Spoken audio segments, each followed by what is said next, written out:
MS Aneesh Kumar കൂടി നമുക്കൊപ്പം വിവരങ്ങളുമായി ചേരുന്നുണ്ട്. അനീഷ്, കോഴിക്കോട്ടും വലിയ ജാഗ്രതയാണ്, റെഡ് അലർട്ടാണ് പ്രഖ്യാപിച്ചിട്ടുള്ളത്.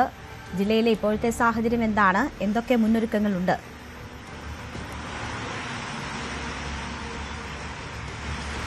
രേണുക, കഴിഞ്ഞ ഏതാനും ദിവസങ്ങളായി ആർത്തലച്ച് പെയ്യുന്ന മഴയായിരുന്നു കോഴിക്കോടും സമീപ പ്രദേശങ്ങളിലും വയനാട് അടക്കമുള്ള ഇടങ്ങളിലും ഉണ്ടായിരുന്നത്.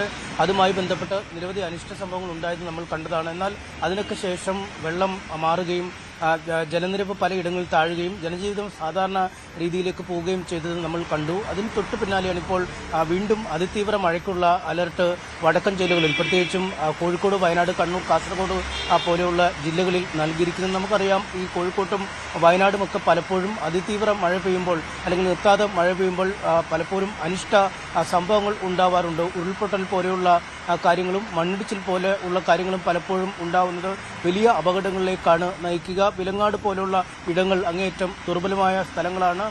കട്ടിപ്പാറയും താമരശ്ശേരിയും പോലുള്ള ഒരുപാട് സ്ഥലങ്ങളാണ് കോഴിക്കോട് ജില്ലയുടെ മലയോര മേഖലകളിലുള്ളത്. ഇവിടെയൊക്കെ പലയിടങ്ങളിലും ഉരുൾപൊട്ടൽ ഭീഷണി അടക്കം ഉണ്ടുതാനും തുടർച്ചയായി ഇങ്ങനെ മഴ പെയ്യുന്നത് വലിയൊരു പ്രതിസന്ധിയിലേക്ക് നീക്കും. ഒപ്പം മുൻകാലങ്ങൾക്ക് വിരുദ്ധമായി കോഴിക്കോട് നഗരത്തിലെ തന്നെ പല താഴ്ന്ന പ്രദേശങ്ങളും പൂർണ്ണമായും വെള്ളത്തിനടിയിലേക്ക് പോകുന്ന ഒരു സാഹചര്യവും നമ്മൾ കണ്ടിരുന്നു. അവിടെ നിന്നൊക്കെ ഇന്നലെയും മിനിയാന്നുമൊക്കെ ആയാണ് വെള്ളം ഇറങ്ങുകയും ആളുകൾക്ക് അവരുടെ ഒരു സാധാരണ ജീവിതത്തിലേക്ക് മടങ്ങിപ്പോകാൻ സാധിക്കുകയും ചെയ്തത്. പക്ഷേ വീണ്ടും ഒരു അതിതീവ്ര മഴയിലേക്ക് ജില്ല കടന്നു പോകുമ്പോൾ കിഴക്കൻ മേഖലകളിൽ, പ്രത്യേകിച്ച് മലയോര മേഖലകളിൽ വലിയ തോതിൽ മഴ പെയ്യുമ്പോൾ അതിന്റെ ഒരു പ്രതിഫലനം ഏതാനും മണിക്കൂറുകൾ കഴിയുമ്പോഴാണ് ജില്ലയുടെ താഴ്ന്ന പ്രദേശങ്ങളിലേക്ക് എത്തുക. കക്കയം ഡാം കഴിഞ്ഞ ദിവസം പുറത്തേക്ക് വെള്ളം ഡാമിൽ നിന്നും ഒഴുക്കിയിരുന്നുവെങ്കിലും മഴ ദുർബലമായതിനെ തുടർന്ന് വീണ്ടും ഡാം അടയ്ക്കുന്ന സാഹചര്യമുണ്ടായി. പക്ഷേ ഇങ്ങനെ മഴ വീണ്ടും തുറന്നാൽ വീണ്ടും അണക്കെട്ട് തുറന്നു വിടേണ്ടി വരികയും ഈ പൂനൂർ പുഴയിലൂടെ അടക്കം കൂടുതൽ വെള്ളം ഒഴുകി വരികയും താഴ്ന്ന പ്രദേശങ്ങളിലേക്ക് എത്തുകയും ചെയ്യും. അത് ജനജീവിതം വീണ്ടും കാര്യമായി തന്നെ തകരാറിലാക്കും. എന്തായാലും നിലവിൽ അതിതീവ്ര മഴ പ്രവചിക്കപ്പെട്ടിട്ടുണ്ടെങ്കിലും അതിശക്തമായ